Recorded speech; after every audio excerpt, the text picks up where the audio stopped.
नरकातला स्वर्ग हे संजय राऊतांचं जेलमधल्या अनुभवावरचं जे पुस्तक आहे ते प्रकाशित झालेलं आहे आणि हे पुस्तकच माझ्या हातामध्ये आहे. या पुस्तकामध्ये बरेच राजकीय गौप्यस्फोट संजय राऊतांनी केलेले आहेत. मात्र या पुस्तकामधून संजय राऊतांचा एक हळवा कोपरा जो आहे तो समोर आलेला आहे आणि तो कोपरा आहे त्यांच्या लेकींच्या संदर्भामधला.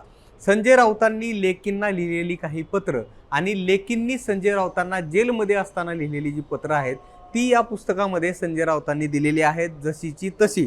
तर हा जो नेमका हळवा कोपरा आहे, हा हळवा कोपरा नेमका काय आहे तो या पत्रांच्या माध्यमातून समजून घेण्याचा आपण प्रयत्न करूयात. या पुस्तकामध्ये ही पत्र देताना संजय राऊतांनी काय म्हटलंय ते सुरुवातीला आपण बघूया.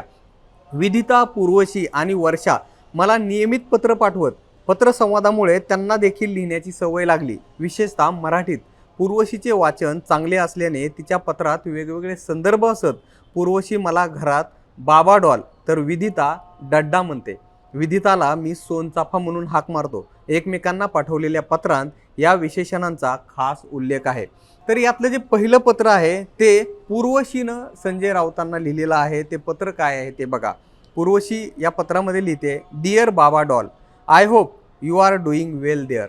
खरं तर तुला जेसी मिळाल्यापासून मी बरीच लहानसहान पत्र लिहून ठेवली होती तुझ्यासाठी, पण ती पोस्ट केली नव्हती.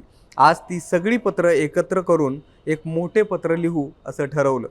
तुझ्या अटकेच्या बातमीनंतर मला बऱ्याच लोकांचे सोशल मीडियावरती मेसेजेस आले, अजूनही येतात. आम्ही तुझ्यासोबत आहोत. जे होतंय ते चुकीचं होतंय हे सांगायला, तुझ्या प्रकृतीची विचारपूस करायला.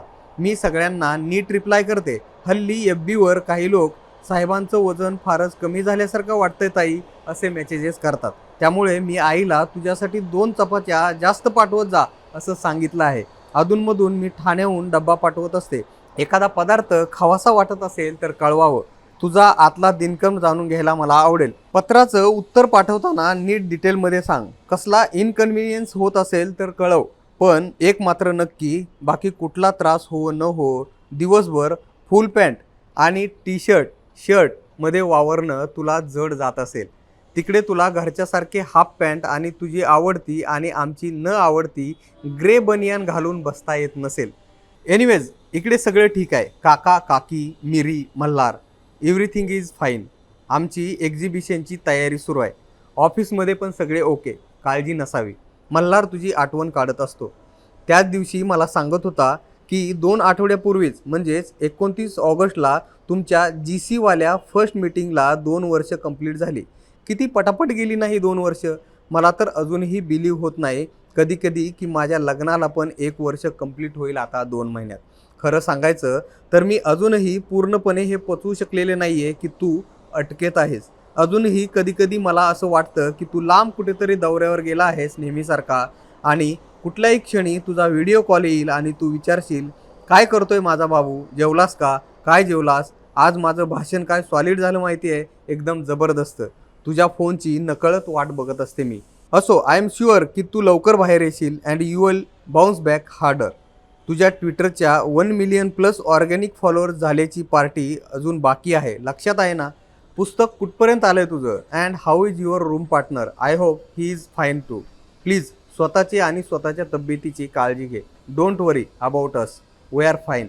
आम्ही आमच्या फायटर बाबाच्या फायटर लेकी आहोत ताई. हे पहिलं पत्र. त्यानंतर एक दुसरं पत्र आहे जे 7/10/2022ला लिहिलेलं आहे आणि त्यामध्ये असं लिहिलंय, डिअर बाबा doll, I hope you are doing well. तब्येत पाणी ठीक ना बाबा. I want to lie. I miss you so much. Sometime I get emotional watching your old videos, but then I am remind myself that my father is fighter. कधी कधी असे विचार डोक्यात येतात की इंदिरा गांधी पण बऱ्याच लहान होत्या जेव्हा त्यांचे बाबा देशासाठी तुरुंगात गेलेले. फरक फक्त एवढाच होता की तेव्हा ब्रिटिशांनी त्यांना डांबलेलं आणि आज ... you know what I mean. Anyways, तर मुद्दा असा आहे, तेव्हा लहान इंदिरा पण त्यांच्या बाबांना असेच पत्र लिहायच्या ना. तू आलास की मला त्यांच्या पत्रांचे पुस्तक आणून दे वाचायला. मला आठवतंय तू मला त्या पुस्तकाबद्दल, पत्रांबद्दल एकदा सांगितलं होतं. बाबा, बाकी इकडं सगळं ठीक आहे. नवरात्रीमधलं जेवण कसं वाटलं ते कळव. सध्या कुठली पुस्तकं वाचत आहेस, तुझ्या पुस्तकाचं काम कुठवर पोहोचलंय, तू आलास की मला वाचायला दे. प्रकाशन सोहळा लवकरच करू.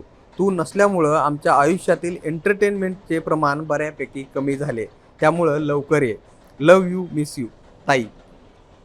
त्यानंतर तिसरं पत्र आहे जे पूर्वशीनंच लिहिलेलं आहे, ते आहे 28/10/2022चं. त्यामध्ये पूर्वशी असं लिहिते, डिअर बाबा डॉन, first of all I am extremely sorry. मला पत्र पाठवायला नेहमी उशीर होतो त्यासाठी.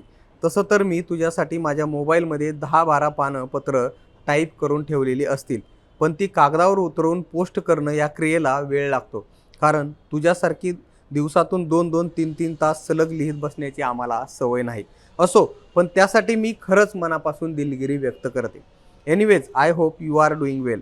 तसं तर आम्ही पण आहोत, पण तुझी खूप आठवण येते. आतापर्यंतच्या आयुष्यातील ही तुझ्याशिवाय साजरी होणारी पहिलीच दिवाळी, त्यामुळं ती नेहमीसारखी साजरी झाली नाही. पण एक मात्र खरं की तू जेव्हा घरी येशील तेव्हा दिवाळीपेक्षाही जास्त उत्साह असेल आणि त्याहून जास्त धुमधडाक्यात सेलिब्रेशन होईल. आमचा बाबा येती घरा तोची दिवाळी दसरा, हेच आमचे सध्याचे ब्रीदवाक्य आहे. असो, हेही दिवस जातील असे आजी म्हणते आणि तू म्हणतोस तसे कदाचित पुढे काही वर्षांनी आपण हे दिवस आठवून मजा मस्करी करत असू. लव यू बाबा, कम सून बॅक, ताई. यानंतर जे चौथं पत्र आहे ते विधितानं लिहिलेलं आहे. त्यामध्ये ती लिहिते, हाय डॅडा, सॉरी काही दिवस पत्र लिहू शकलो नाही. नवरात्रीत सगळं व्यवस्थित झालं. अष्टमीला आपली काही माणसं, जवळची माणसं जेवून गेली. About 70-80 people. कुंदन काकांची पत्नी आणि मुलगी देखील येऊन गेले. खूप बरं वाटलं त्यांना भेटून. प्रचंड पॉझिटिव्ह आणि स्ट्रॉंग आहेत दोघी. तुम्ही बाहेर आलात की आपण सगळे एकत्र भेटू. तुझ्या रूममेटची मुलगी आणि सुनबाई सुद्धा काल आलेल्या. खूप वेळ गप्पा मारत होत्या. रूममेटने सुद्धा कॉल केलेला. माझ्याशी बोलले बराच वेळ. मग आजीशी बोलले, तिला धीर दिला. आमची हैदराबादला जायची तयारी झालेली आहे ऑलमोस्ट. आमचा स्टॉक आम्ही कुरिअर केला आहे आजच, डायरेक्ट हॉटेलमध्ये. मी, ताई, सिका, आमच्या 2 पोरी आणि ब्रह्मा, आम्ही 6 जण आहोत. पोरींची आणि ब्रह्माची नीट व्यवस्था केली आहे. जेवणाची आणि राहण्याची काळजी घेतली आहे. तिकडून भाऊ काकाला रोज अपडेट कळवत राहू. 10 तारखेला दुपारी येऊ, त्यामुळं भेट होऊ शकणार नाही. आई, दादा आणि भाऊ काका येतील. जज नसल्यामुळे उद्याची 4/10/2022ची डेट कॅन्सल झाली. भाऊ काकाचा निरोप आहे, तुझी दिवाळी आपल्या घरीच होणार, काळजी करू नकोस. सगळे घरी बरे आहेत. आजी पण आता स्ट्रॉंग झाली आहे. ध्रुवा वर्ल्ड्स. खूप सुंदरपैकी नवरात्र गेली. खूप सारे लोक भेटायला आले आणि मुख्य म्हणजे विदिता आणि पूर्वशी खूप मानसिक त्रास देतात मला. बाकीच्या गोष्टी दिवाळीत तू घरी आल्यावर बोलू. काका काकींनी सांगितलंय, बाबा आल्यावर शेवटचं आपण एकदा कोपरीला पार्टी करू, मगच नवीन घरी प्रवेश करू. Be strong dada. I miss you. I will see you soon. I love you tiger. सोन सापा. संजय राऊतांच्या दोन्ही मुलींनी लिहिलेली ही एकूण 4 पत्र जी या पुस्तकामध्ये संजय राऊतांनी जशीच्या तशी दिलेली आहेत. विशेष म्हणजे या पत्रांना सुद्धा संजय राऊतांनी उत्तर दिलेलं आहे. आपल्याला या संदर्भात काय वाटतं हे आम्हाला तुम्ही कमेंट बॉक्समध्ये नक्की सांगा. आणि मुंबई तकला जर तुम्ही सबस्क्राईब केलं नसेल तर लगेच सबस्क्राईब करून घ्या. हा व्हिडिओ पाहिल्याबद्दल धन्यवाद.